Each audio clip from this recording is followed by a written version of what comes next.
बेटी एक बार चल के लड़के को देख तो लो। मेरा दावा है कि लड़का तुम्हें बहुत पसंद आएगा। बाला बहुत अच्छा लड़का है। हाँ हाँ बेटी, हम लोग तुम्हारे दुश्मन तो नहीं है। किसी अच्छे लड़के से ही तुम्हारी शादी करवाएंगे ना। आखिर तू हमारी इकलौती बेटी है। अच्छा ठीक है माँ, अब ज्यादा भावुकतापूर्ण शब्दों का इस्तेमाल ना करो। मैं चलने के लिए तैयार हूँ। चलो फिर, बिना देर के हम सब चलते हैं। सभी बाला के घर पहुंचते हैं। अरे क्या बात है बहन जी, अभी तक आपका बेटा नहीं आया? जी बस आता ही होगा। तभी वहां बाला आता है। लो जी, आ गया मेरा बेटा। ये लोग तुझे देखने आए हैं और ये इनकी बेटी नम्रता है। बाला के सर पर बिल्कुल बाल नहीं होते। ये देख नम्रता और उसके परिवार वालों की आंखें फटी की फटी रह जाती है। ये तो टकला है। हे भगवान, माँ पिताजी, आप दोनों एक टकले से मेरी शादी करवाने वाले थे।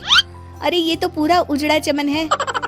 देखो बेटी, इस तरह किसी का मजाक उड़ाना गलत है। किसी के बारे में इस तरह की बातें नहीं करते।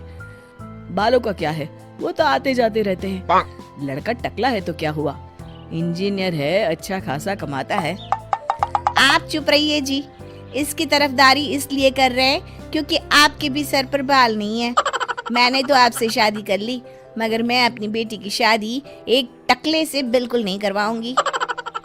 अरे ये क्या, कब से आप लोगों ने टकला टकला लगा रखा है?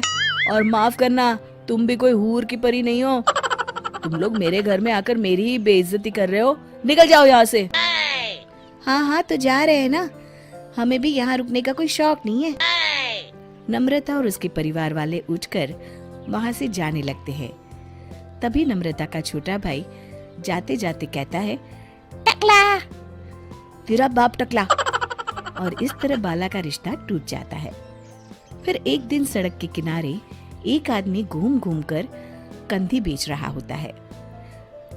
कंधी ले लो, कंधी, एक से बढ़िया एक कंघी ले लो, नए जमाने की कंघी ले लो।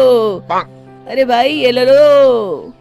घूमते घूमते वो बाला के पास पहुंच जाता है। अरे भाई साहब, कंधी लोगे क्या? ये लो। तभी उसकी नजर बाला के सर के ऊपर पड़ती है। अरे माफ करना भाई साहब, आप इसे लेकर क्या करोगे? आपके सर पर तो बाल ही नहीं है। आपका तो स्टेडियम पूरा खाली है। चलता हूँ, कंधी ले लो, कंधी ले लो। कंधी वाले की बातें सुनकर बाला को बुरा लगता है।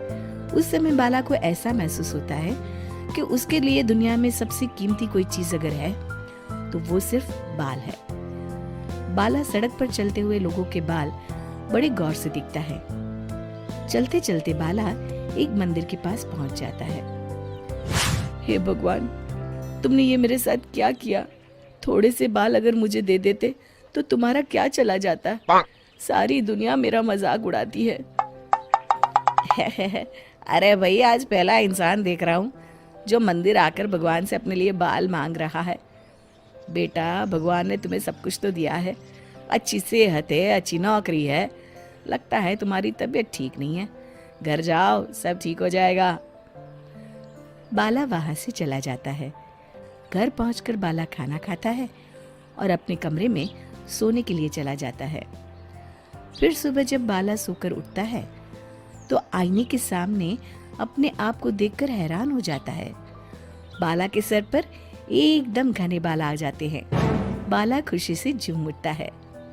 अरे ये तो चमत्कार हो गया, मेरे सर पर बाल आ गए। लेकिन ये हुआ कैसे? दोस्तों, अगर आप इस कहानी का दूसरा भाग देखना चाहते हैं तो हमें कमेंट करके जरूर बताएं।